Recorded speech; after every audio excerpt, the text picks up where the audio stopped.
noite, amigas e amigos. Hoje eu vou falar sobre aplicação de impostos na era do Foro de São Paulo e diálogo interamericano. Vou falar como é que funciona o esquema e vou falar um pouquinho sobre o nosso ministro do STF. Tá? Começando aqui, novamente, aquele mesmo assunto que eu expliquei para vocês da outra vez. Aplicação de impostos. Mas eu vou falar em relação ao Foro de São Paulo e diálogo interamericano. O Foro de São Paulo, para quem não lembra, os partidos signatários é o PT, PDT, PSOL, PCdoB e diálogo interamericano é o PSDB, do seu FHC, Aécio Neves e por aí vai. Então, como que funciona? O Estado recolhe 100% dos impostos. Passa parte desses impostos para uma reserva técnica, faz o repasse que vai para estados, municípios, programas e tudo mais. Uma parte vai para o governo, outra parte para a infraestrutura, outra parte para a dívida externa, outra parte para a dívida interna e outra parte para programas sociais. Eu coloquei em azul aqui como que funcionava na época do governo militar. Então nós vamos voltando aqui. O Estado recolhia 100% dos impostos, colocava 10% em reserva, aplicava 60% em infraestrutura e os outros 30% para repasse, governo, dívida externa, dívida interna e programas sociais. Como que é no governo agora comunista? Reserva nada, porque o país está quebrado. Infraestrutura 10%, que é só para fazer maquiagem, pintar rodapé de meio fio e outras coisas assim, porque não se construiu nenhuma rodovia, ferrovia, hidrelétrica, não se construiu nada. E 40% para repasses, dívida externa, dívida interna, programas sociais, governo, aumentou 40%, de 30% para 40%. Isso é bom? Não, porque tem muita gente no programa social. Mas observem aqui, aonde que foi parar 50% do nosso dinheiro? Vamos voltando aqui novamente. Na época do governo militar, 10% de reserva, 60% em infraestrutura. Infraestrutura, por si só, já gera emprego, renda, impostos. O país ficou constantemente em obra durante 21 anos, com toda a população empregada. Praticamente não tinha ninguém em programa social. Poucas vezes chegou no teto de 5% da população economicamente ativa. O Brasil tem 201 milhões de habitantes e tem apenas 90 milhões, que é a população economicamente ativa. São aquelas pessoas aptas a trabalhar. Criança não pode trabalhar, pessoas com muita idade também não. Então, 201 milhões de habitantes, nós temos 90 milhões na população economicamente ativa. Hoje, nos programas sociais, nós temos 60% da população economicamente ativa, dependendo de programas sociais. E não se faz nada de infraestrutura. Relembrando, na infraestrutura, toda a energia elétrica disponível hoje no Brasil veio da época do governo militar. Todas as rodovias federais, todas as ferrovias, todos os portos, tudo foi construído na época do governo militar. E não é historinha não, vocês podem consultar, no caso está na internet, onde vocês aí quiserem consultar, ou em livros. Essa parte aqui de repasses, isso aqui é uma coisa normal. Governo federal passa dinheiro para estados, municípios, programas e tudo mais. Aqui no governo é o funcionalismo público em geral. Ministério da Defesa, da Saúde, Educação e por aí vai. Sendo que na época do governo militar, esse pontinho preto aqui são os cargos comissionados. Hoje está esse gigante aqui, ó, puxudo, enorme, grande, gordo. São várias pessoas formadas em ciências ocultas e letras apagadas, que não sabem de nada da vida, mas estão lá para ganhar o nosso dinheiro. O presidente Lula, ele se gaba de ter zerado a dívida externa, pagou toda a dívida externa e nós hoje só temos a dívida interna. Relembrando, a dívida externa é paga para bancos no exterior. Como o Lula não tinha o poder de mandar nesses bancos no exterior, cujos juros era bem baixinho, 2% ao ano, ele resolveu pagar a dívida externa para ficarmos com a dívida interna, onde os juros é 10% ao mês, pior ainda, né? E o gerente, o dono daqueles bancos todos, é amiguinho dele, pode fazer um caixa 2 para ele aí tranquilamente. Então nós somos roubados diversas vezes aqui. Programas sociais, cargos comissionados, dívida interna, ou seja, só tem gente aqui, no caso, inteligente. Vamos entender então o que é o Foro de São Paulo e diálogo interamericano. Foro de São Paulo, o principal representante é Cuba, e diálogo interamericano, vou falar depois porque é mais complicado. Tá? Mas como é que funciona o Foro de São Paulo? A presidente Dilma, quando ela roubou o seu segundo mandato, ela falou que o Brasil pertence ao Foro de São Paulo. Gente, ninguém votou em Foro de São Paulo. Não estava na urna eletrônica, que não existe também, que ela é uma fraude, não estava na urna eletrônica Foro de São Paulo. Como é que funciona o Foro de São Paulo? Vamos ver como eles são bonzinhos com o Brasil. Lembra dos 50% do PIB que sumiu? Olha ele aqui, ó. Brasil contribui com 50% do PIB. É mais ou menos por aí. Se não fazem infraestrutura, esse 50% tem que estar em algum lugar. Como que eles contribuem? Com desvios, construindo hidrelétricas em outros países, construindo portos em outros países, aeroportos, metrô de Caracas foi o Brasil que construiu, rodovias, olha, nas rodovias do Brasil morre brasileiro pra caramba, mas nas rodovias dos outros países estão 10. A Vale do Rio Doce. A Vale do Rio Doce, quem privatizou foi o FHC junto com seu parceirinho Aécio Neves. Como é que funciona a privatização da Vale do Rio Doce? Ela foi vendida por 3,6 bilhões de dólares. Se vocês fizerem a conta, 5 trilhões é o PIB do Brasil hoje, por ano, mais ou menos, é 4,8 trilhões, mas vamos considerar 5 trilhões o PIB do Brasil. 3,6 bilhões de dólares seria o equivalente de 6 horas apenas do PIB brasileiro, ou seja, em 6 horas o Brasil gera de PIB 3,6 bilhões. A Vale do Rio Doce, ela valia 3 meses de PIB, ou seja, 1, alguma coisa trilhões, 1,3, 1,4 trilhões. E ela foi vendida por apenas 6 horas do nosso PIB, o equivalente a 6 horas. Para não ser pior ainda, também foi vendida a administração dela, ou seja, os valores do minério. Quem nos paga é quem comprou, que é esse parceiro aqui de Cuba também, que um outro dia eu vou falar para vocês, mas é Estados Unidos, Fundação Ford, e por aí vai.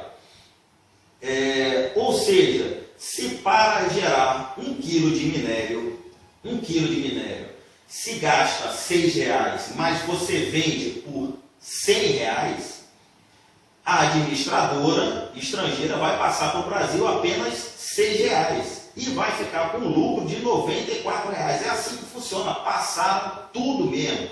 Se fosse vender, tudo bem, 3 meses do PIB, mas deveriam passar a administração para o Brasil. É o conceito de Estado mínimo, Estado máximo, Estado necessário. Eles não seguiram esse conceito e deixaram todos os nossos minérios da Vale do Rio Doce na mão do pessoal que comprou. Ou seja, nós somos roubados, inclusive nisso aqui. Ou seja, foi vendido para o diálogo interamericano, que faz parte do PSDB. Também nós construímos hospitais em outros países, ou seja, vamos falar aqui de portos, só para vocês terem a ideia.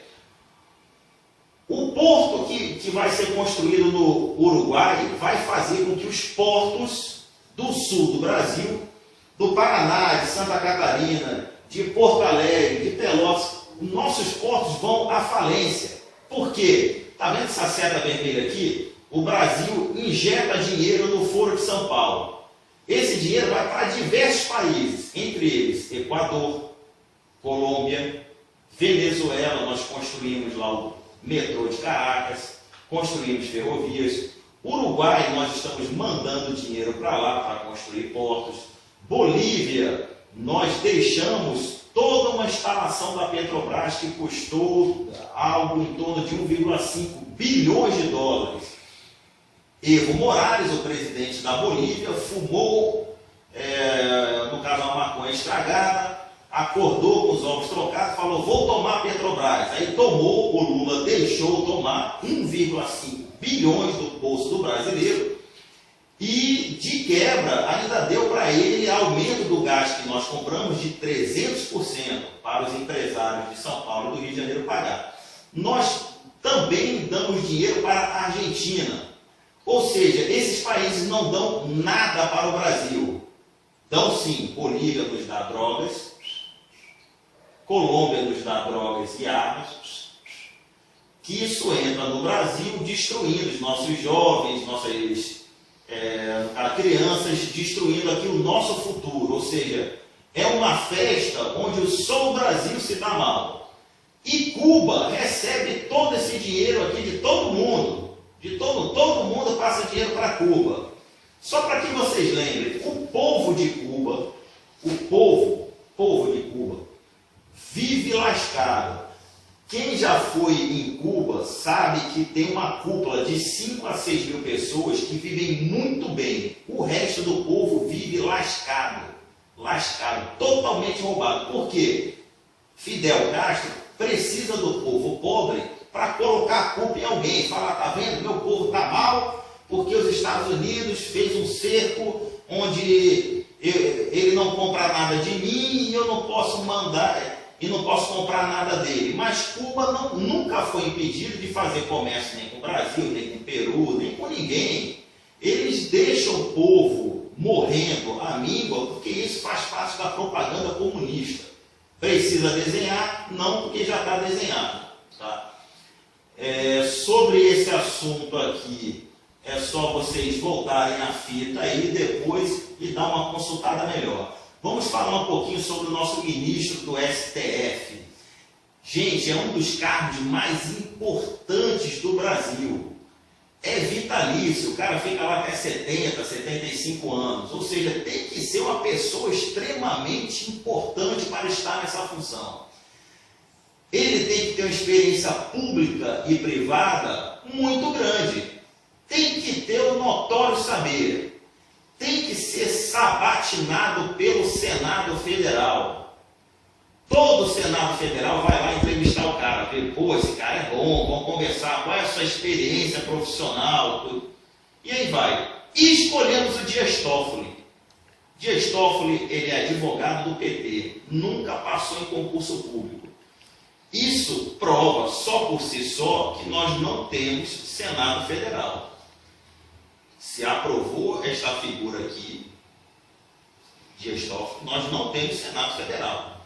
O Dias Toffoli foi ministro do STE, ele julgou o Mensalão, julgou a Lava Jato e é advogado do PT. Pelo Código de Processo Civil, ele estaria impedido de julgar Mensalão e Lava Jato, porque ele foi advogado do PT, gente. Isso é ilegal.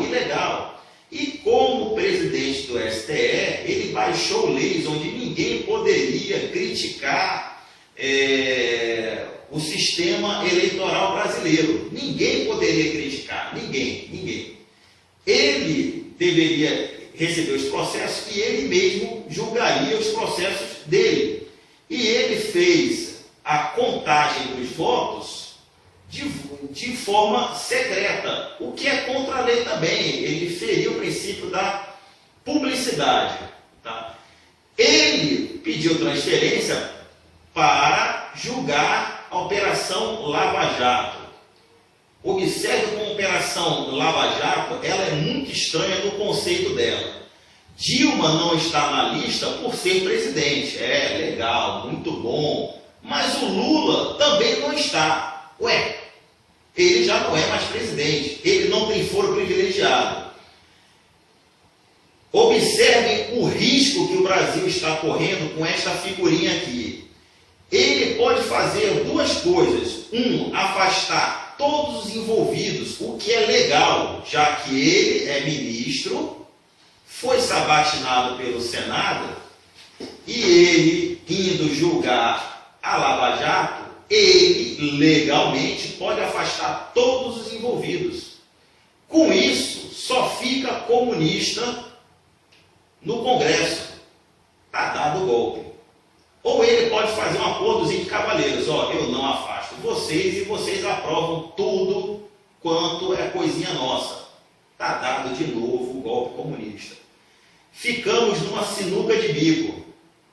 Ora, não sei se vocês viram, FHC está fazendo propaganda publicamente para ninguém ir para a Marcha da Família. Ele está falando, ele fez um vídeo, está na internet, dizendo que é contra a Marcha da Família, que é dia 28 de março.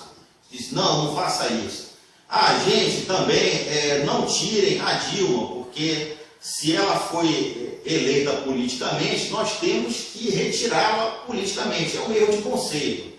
Devido à fraude eleitoral, que até os Estados Unidos está falando agora que as eleições no Brasil foi uma fraude, então é um erro no início. Se ele fala que ela foi eleita politicamente, mentira, ela não foi eleita, foi uma fraude, né? Então, quando ele fala sobre isso, o que ele está querendo dizer para todo mundo? Ele sabe de um conceito que talvez vocês não saibam. Opa, mas eu vou ensinar. Que é o conceito da inércia do povo. É igualzinho ao conceito da física, tá? A inércia é a capacidade de um corpo permanecer parado, tirando as forças de atrito e outras coisas assim. Vamos imaginar como sendo um fusquinha e um caminhão lotado de pedra pesando toneladas. Esse conceito da inércia do povo, ela é utilizada para o controle de massas. Como, por exemplo, povos que têm uma miscigenação muito pequena, como o povo russo, é um povo muito grande, mas ele tem uma miscigenação pequena. O povo da Venezuela, o povo da Bolívia, são povos que têm uma miscigenação muito pequena. Então, independente do tamanho deles, eles têm uma inércia pequena. É como se fosse você empurrar um fusquinha. É mais fácil, não sei o quê. Então é mais fácil você controlar aquela massa com ideias simples. O povo brasileiro tem uma inércia muito grande. Nós temos uma miscigenação muito grande. Por isso o povo brasileiro é um dos povos mais bonitos do mundo. Nós cabemos aqui qualquer tom de pele, qualquer tipo de cabelo. Então a nossa inércia é muito grande. Você contar uma mentira que convença de norte a sul é mais difícil. Mas quando o povo descobre a verdade, começa a se movimentar, aí sim, é como você estivesse empurrando um caminhão enorme, muito pesado. É difícil, não sei o quê, mas quando ele começa a andar, ninguém para mais. Então, quando o povo souber da verdade e começar a caminhar e ir para as ruas para derrubar o poder, ninguém segura mais. Então, partindo desse princípio, o que ele está dizendo, FHC está dizendo? Que a manifestação de 2013, aquela que foi todo mundo em Brasília, amanhã vai ser muito maior, o pessoal rompeu a inércia, mas não tinha a informação. Não sabia que estava sendo roubado e nem sabia como estava sendo roubado. Por isso nós fazemos vídeos aqui ensinando como eles estão nos roubando e tudo mais. Dessa vez, se o povo for para as ruas, rompeu a inércia, o povo já tem a informação. Por isso, a FHC e a Aécio e os partidos políticos estão extremamente preocupados. Eles estão orientando de norte a sul do Brasil. Olha, gente, Não leva nada sobre intervenção, não, porque é feio, isso aqui, eles estão querendo enganar vocês. Intervenção é legítimo. Eles sabem que, a partir da hora que o povo romper nessa, for para a rua, ocupar Brasília, São Paulo, que tem quase 40% do PIB brasileiro, no Rio de Janeiro, e todo mundo sabendo, pô, eu estou sendo roubado, aí já era, perdeu o Playboy. Cai todo mundo. Cai todo mundo. Então, qual é a legalidade e a ilegalidade de impeachment, intervenção? O que eu quero que vocês saibam é o seguinte, que intervenção vai todo mundo continuar fazendo isso aqui. Aliás, impeachment, né, melhor dizendo, impeachment vai todo mundo continuar fazendo isso aqui. O porquê disso? Porque vai sair a Dilma, vai continuar os partidos políticos, todo mundo passando a perna, tranquilamente, mas só tirou uma pessoa. Só tirou uma pessoa. A intervenção, ela só é legal em um sentido. Tá? É o povo. O povo é soberano. O povo, ele é soberano. Tá? Então, o povo pode eleger para cargos temporários os políticos. E o povo soberanamente pode decidir, não quero mais ninguém aí, eu vou demitir todo mundo. E o povo soberanamente pode fazer isso utilizando uma ferramenta. Por isso, a intervenção ela não é objetivo, ela é o meio. Qual é a ferramenta que o povo pode utilizar para resolver este problema? As suas forças armadas. No Egito, como que foi feito isso? O povo foi para as ruas em 18 dias. Foi para as ruas, aí o governo mandou a polícia dar porrada neles e nada resolveu, eles continuaram nas ruas. Aí o governo inventou de mandar black bloc para causar tumulto, para dizer que o povo estava causando tumulto. Chegaram os black bloc lá, a polícia prendeu todo mundo, acabaram os black bloc, porque não tem estoque de black bloc em tudo quanto é canto.